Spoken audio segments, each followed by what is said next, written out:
It's 8:21, 16 degrees. It's a little frigid. It's a little chilly. The wind blowing makes it even lower. We got a wind chill right now of about 8. Mm-hmm. So might want to grab a jacket and a stocking cap. We have with us the, are you the president, executive director, a little bit of both? President, CEO. Okay. The Clinton Regional Development Corporation. Erin is with us this morning. Good morning. And first off, Erin, congratulations on all the latest things that have been happening from Spiber. Is that how you say it? Spiber. Okay. And then another one we talked about with Mayor Madison yesterday, United Machinists. Machine. Mm-hmm. Okay. And both of them sign, seal, deliver, right? That is correct. Are really close to sign, seal, deliver. That is correct.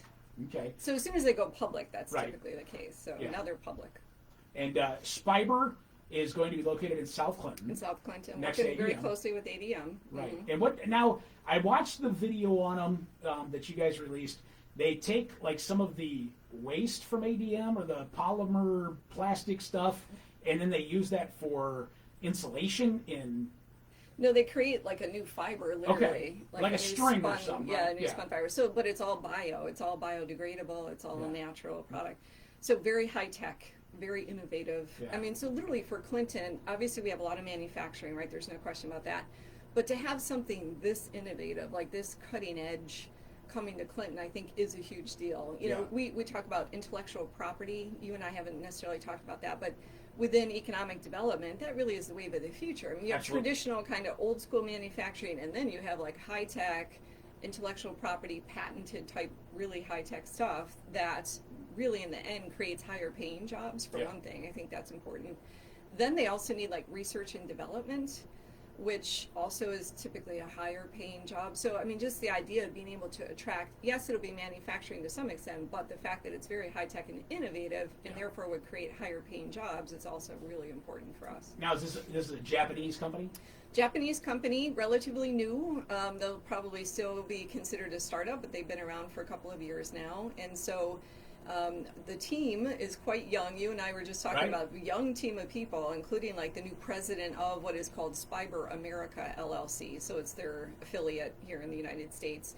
You know, he's probably in his 30s. It's a younger team of people, obviously very smart and skilled and educated and whatnot. And they're looking forward to coming here, which of course with the travel restrictions because of the pandemic, they're not able to do that. So they're not currently here in Clinton, but like we're about to do like an exclusive interview with the Clinton Herald because they really want to introduce themselves Sure. to the community. They're thrilled about coming to Clinton. Thank you to ADM. You know, that's the first thing I would say is, you know, the CRDC has been working on this project. Obviously, the city of Clinton played a significant role in bringing Spiber to Clinton, but ultimately they're in Clinton because of ADM. So we do want to, you know, give a shout out to ADM for Absolutely. bringing them in here. Yeah, and then to be able to be right next to a partner like that Right. is great. And I saw North Face is one of the Right. big clients that Spiber caters to right now. Yes, absolutely. So again, ultimately what the plan is to create what would be a new fiber. And Spiber, the word comes from spider and then fiber. And so the idea is it's almost like it's thin as like, you know, a spider web, you know, spider thread, Yeah. you know, whatever. And so they would be able to use that in any number of, turn it into a fabric, a textile, and then be able to use it in any number of applications, including clothing. So Right. North Face was their first sort of pilot, and they've been able to use that in their jackets, which cost a fortune, but that's what you get for high-tech stuff. So, Yeah.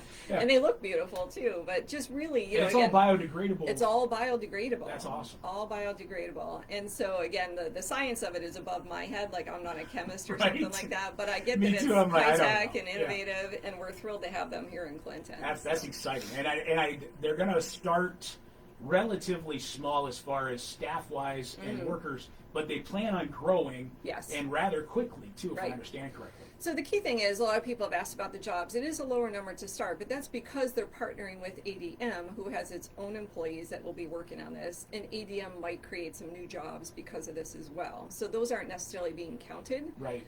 So in the big picture, there are more jobs associated with it. And then again, longer term, the point is once you have a company like this in Clinton, you have that longer term perspective for maybe they open a head office here, or maybe they have research and development here, maybe eventually they build like a spinning facility, Right. which they would need to do at some point in time somewhere in the U.S. Obviously, we would hope it would Yeah, be here, yeah. so What- try what to make better that place as than where you're attractive as at? possible. Yeah.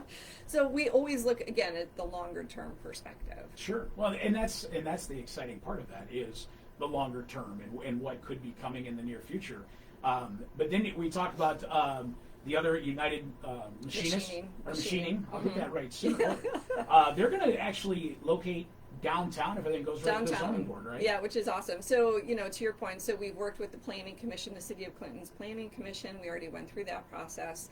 They then made a recommendation, so now the Clinton City Council will take it out. But my understanding is that they're looking to change the zoning so that it can be for light industrial manufacturing, so light manufacturing. Right.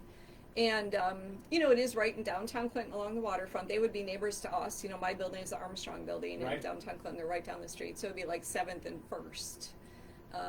And so the idea here is that if you're bringing jobs into downtown Clinton, wouldn't it be awesome if, if there's housing, obviously now, and Right. of course we're working on some other housing projects, including the Wilson building. Yep. In downtown Clinton, so that you could feasibly work and live, and you don't have to drive everywhere. You can walk to restaurants. You could walk along the riverfront. I mean, we see huge potential in that. Like, who wouldn't want to be able to live and work that close together, and be able to have like more of an urban Right. lifestyle? Well, not only that, but when you look at the younger generation that's entering the workforce, Right. a lot of them graduating from college still don't drive. Right. And so to say, hey, we have these Yeah. top of the line jobs, you can live a block away, Literally. you can eat dinner a block away. And so not only is it great to add new jobs, but you're also looking at bringing in maybe Yes. a younger people who can settle down in the community Absolutely. and start, and paying live their- in the city, which Yeah. means the more people you have living and working in the city, the more businesses come back into downtown Clinton, which we all want. We're Yep. working on that too. The Downtown Alliance, Karen Rowell does an excellent job of that. The Chamber of Commerce, obviously does an excellent job. But you do need people. You need people bodies literally to come by and buy the stuff that you're selling down Right. there, so that it all comes together. That is the point. Economic development is ultimately this very comprehensive thing. So there's bits and pieces. There's heavy industry, and then there's light manufacturing, and then retail, and there's housing. And the point is, like, you need jobs. Sure. Jobs attract people, Yep. and Yep. then people buy stuff. So I mean, that's the long and short of it. Yeah, and I just to have somebody come downtown is such.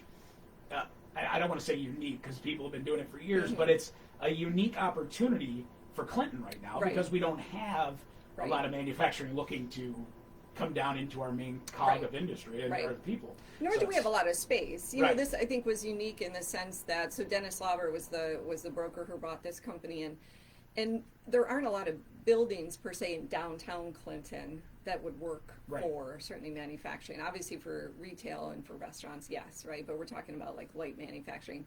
So the building that they bought is actually a rarity Yeah. in downtown Clinton. So good for us for finding a reuse for it. It was used for manufacturing previously, and now it's going to be used that way again. So it's a Yeah. good reuse project. Absolutely, and again, it's going to start out relatively small, but they have plans to grow to Right. as much as maybe 150 jobs. Right, and potentially again build a new facility, because once they get that big, they won't fit in that building that they're Right. looking at. That they'd have to move into a larger facility. Yeah. That is And- the long-term perspective. You're thinking about the United Machining. They do things for John Deere and they do things for Volvo, and Right. so from your standpoint, I asked the mayor this yesterday, and he had kind of an answer, but I think you can probably give us a different side of things. But when you're looking at having a manufacturer that works with companies that size, does that help you get your foot in the door with maybe attracting some of those companies to our area? So yes, and actually United Machining is an example of that happening, right? Oh, So we okay. have John Deere in our near Sure. vicinity, right? And large companies like that would attract suppliers. And so that's exactly what this is. Okay. So United Machining would be a supplier to John Deere, which is in the Quad Cities, not far from us. And this is a perfect example of how within your supply chain, yes, larger companies ideally draw their suppliers closer in. You have cost effectiveness, you have any Right. number of, obviously transportation logistics is cheaper. ADM would be another perfect example of that. So ADM is an existing company, huge company in our community, and now they've attracted in a new business Right. that could use their supply chain. So, I mean, that's a perfect example. That ideally should happen, and now we're literally seeing that happen here. Yeah. Those are two good examples. That's just that more excitement to me. That just Absolutely. is, from somebody who kind of has to put their finger on the pulse of business. I watch every day, and to have this type of news moving through, you can just start to feel Right. a little momentum and a little excitement, even in the businesses we have Right. here in town now.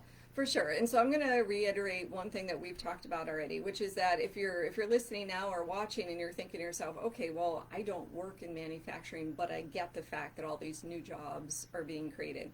So again, recap, Nestle Purina Pet Care is creating new jobs currently Right. because they're expanding. Timken Company moved over into Clinton with new jobs that they're literally hiring for right now, Right. over 80 new jobs. We've had some of the temp associates and other, like temp agencies on talking about the volume of manufacturing jobs, right? Right. So if I'm sitting here going, okay, well, I work in retail or I work in a restaurant, or I'm not sure what my future looks like, I'm a hairdresser, I'm somebody, this manufacturing awareness program that is now live and active through Clinton Community College is free to students. So manufacturing awareness, again, contact the Clinton Regional Development Corporation, ask us what that is. But manufacturing awareness is a fully online, free to students program that literally introduces them to manufacturing so they can get a job Right. in manufacturing. It's self-paced, there are upwards of 25 modules or classes that you could take. They're only 1 hour each, so it's not a huge time commitment. Right.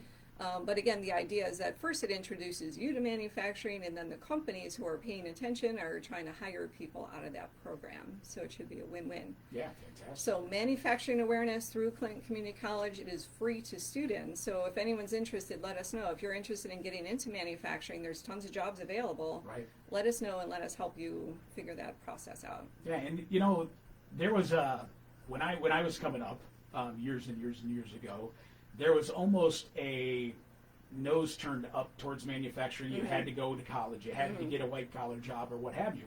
I'll tell you what, there's guys who didn't go to college from my class that Right. went into manufacturing. They're already retired, Right. living very well. I will never retire, and I'll probably die standing right next to this microphone. And so, there's my dad worked manufacturing for years and years and retired and doing well. It's just that stigmatism has to go away, Yeah. and I think it has for the most Right. part. But there's still some people who hang on to that. But when you Right. look at the history of Clinton, that's what the history of Clinton is built on: is the manufacturing. For sure. For and, sure. And so it's just continuing to grow, and now the growth is coming back. It's Right. Getting bigger. So I'm going to stress one more thing that Andy Sokolovich in my office, our Vice President for Economic Development, has been working hard on for literally this whole past year, which is a video series, Women in Manufacturing. And so the idea here is that, yes, we want young people in general, not just young men, Sure. to get involved, but also young women. And that, this manufacturing series that we've done, Women in Manufacturing, just recently highlighted like a welder. She works at Air Control. There have been other series done, everything from chemical engineers, to managers, plant managers, which we have several women who are plant managers Absolutely. in our community. It's The actually biggest- quite rare. So. Yeah, some of the biggest We manufacturers have in the 3 world. of them. Yeah, we literally have 3 of them. So Clysar, Lyondell, Bissell, and Collis are all led by women who are the plant manager, president, whatever their different title is. But women are in charge of all 3 of those companies, which is significant. Yeah. So anyway, we do want to encourage young women to also get involved in manufacturing jobs. What does that mean for me? It could be white collar. You could be a finance person. Sure. You could be the HR person, the supply chain logistics. You're not necessarily on the floor doing manufacturing, but the point is manufacturing as a whole, like you look at ADM or Lyondell Bissell, I mean, there's hundreds of jobs there. Some of them are white collar, and obviously others are blue collar. So, but the point is, like, you could get a good job right here in Clinton, stay close to your family, cost of living is low, transportation, there's no traffic, right? I mean, there are so many benefits to being here, but I mean, the point is you have to find a job to stay. We have the jobs available, Right. but career awareness for young people, educating them on what jobs are available, what skills do I need, how do I get into it, how much money do I make, what's my career path once I get in there. We work very hard on that. So we work with the Comanche School District and the Clinton School District and over into Riverbend with Daryl Hogue. We work with all of them to literally educate the young people on what jobs are available. Well, if you really started to break down, you got 3 in the immediate area of women running the things, but when you start breaking down the HR and Right. the marketing for sure. and all, Yeah, it's a lot. it's a lot of women in It's a charge of that lot, stuff. And so, sure. yeah, young ladies should definitely be looking at the possibilities Manufacturing. because that's Yeah. phenomenal future. Now, one more thing before I let you go, we got to talk about. There's another project you guys are working on.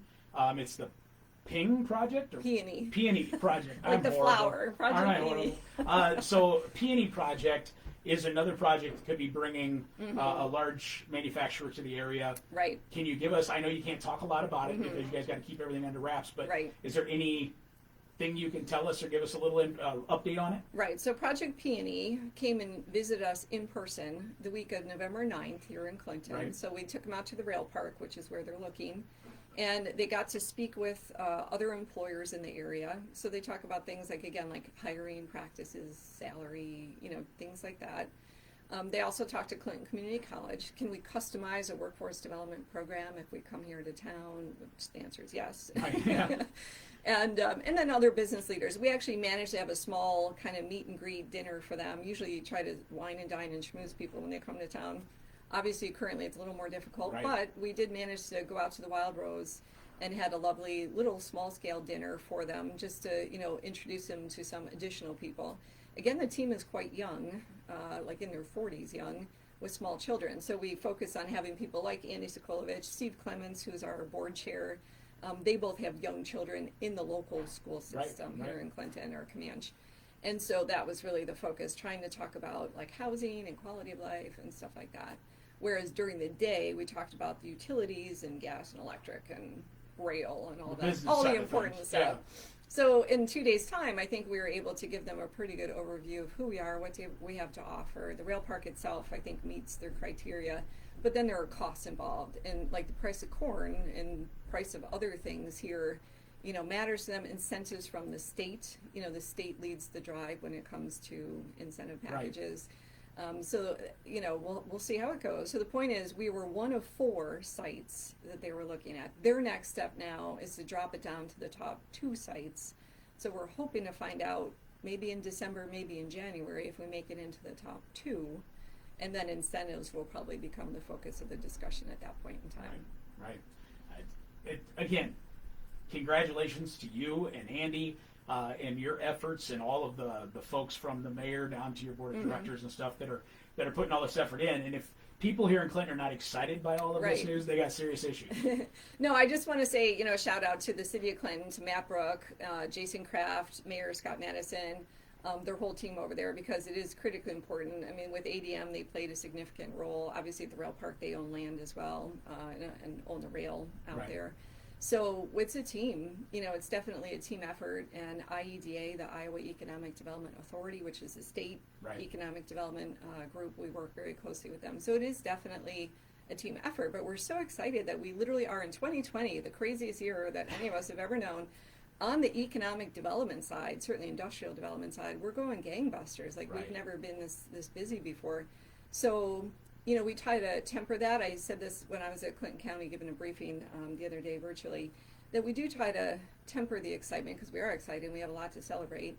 But we also get the fact that a lot of businesses and farmers and individuals are suffering right now, Sure. Due to the pandemic, either from illness or just loss of business and things like that. We're obviously, very sympathetic to that.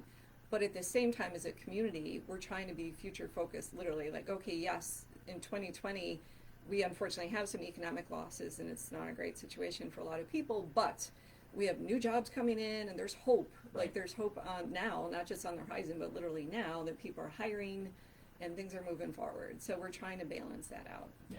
No, it's great news. It's absolutely great news. And I get excited. I talk to Andy quite a bit, and he gets to, he can't tell me anything, but when we're talking about, even the Spiber and the people who have already signed, it's such good news. It is. It's amazing. It And really is. It gets me excited, and it pumps me up for the future. And I Right. know some people are like, future, we're having a horrible year. Yeah. But that Right. future looks so good. Right. No, I agree. And for me personally, my background is very international. I think, I've lived and worked overseas Right. for like 10 Russia years. for quite some yeah, time, you said. Russia, Central Asia, Germany. And so for me to be able to work with international companies, these are foreign-owned companies for the most. United Machining is, Spiber, obviously Project Peony is a foreign-owned company. And I think that that's really exciting as well, that it just would add a different elements here in Clinton. We have the Chinese students, which I think is fantastic. They are still here. Of course, things have slowed down a bit with the travel restrictions and whatever. But the very fact that we have those Chinese high school students in our community, they've been here before, the welcome was fantastic from the community. And now we have an opportunity to actually build on that. You know, I just personally find that interesting from an international perspective. Absolutely, absolutely. Well, Erin, thank you for coming out today. Thank you, appreciate it. And I think this is the most we've talked during the show, because usually you got people who come in. We always have our investors in, which Right. of course we appreciate every day. So thank you very much to all of our CRDC investors. Wrapping up a very good year, always looking for new investors, clearly. We are a nonprofit organization, so everything that we do on the basis of people giving us money, literally. So very grateful for that, and we'll resume with our investors like shortly, I would assume. So. Right. All right. Well, fantastic. Thank you. Erin Cole from the Clinton Regional Development Corporation. A lot of good news, guys. And if you want to know more, you can follow them online. You can get into their mailing system with the emails and stuff, and hit up Andy. He'll hook you up and help you with all this information, because there's a lot of good stuff happening out there. It's 8:42. More music coming up after this. Mac 94.7.